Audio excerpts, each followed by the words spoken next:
down in D.C., something that we're closely tracking here. The House infrastructure vote seems to be on hold. Democrats are trying to reach a deal on that broader spending package. Let's bring in Rick Newman for this week's Bidenomics report. And Rick, I guess, what do you think? Are we going to get what the Biden administration, what some progressives, Democratic progressives want at this point, or is it likely going to be a slimmed down version of those two bills?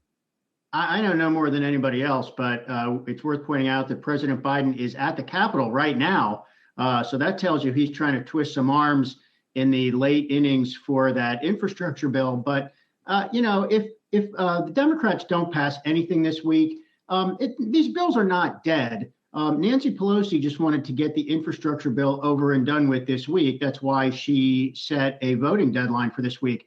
If they don't get a vote or they don't pass it, I guess you could argue that that was a tactical mistake by Pelosi because she thought she would have votes she doesn't have. But it doesn't mean any of this is over. We're going to keep fighting over it.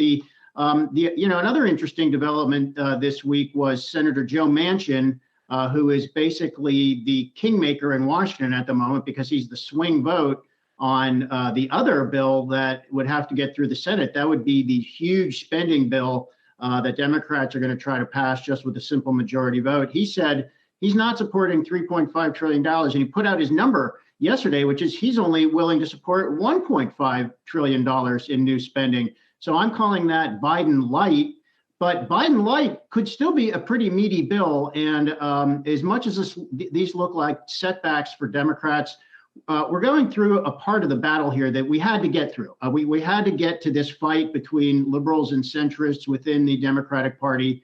And Punchbowl News put it pretty well this morning. They said, what's really happening here is everybody is now showing their cards. And now we know, at least we know what we're negotiating over. So that is, the sausage is getting made. It's ugly. But that doesn't mean the sausage is going to remain unmade.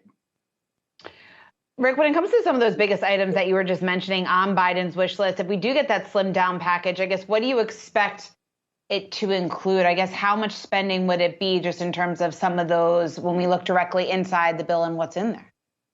Yeah, so I mean, it's worth pointing out here, we don't even have a bill yet on this $3.5 trillion package. There are many different pieces of legislation, but if you're a regular person and you want to go to some congressional website and say, can someone give me a summary of what's in this bill? You can't even see it because there's no actual bill yet. They're just pieces. But we know what Biden has said he wants. So I just looked at a couple of the things Biden wants.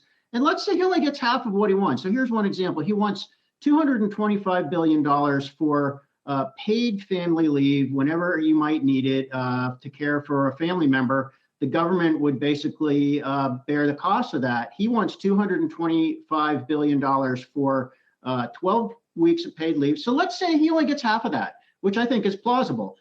So let's say Congress only finances 6 weeks of paid leave instead of 12 weeks. Guess what?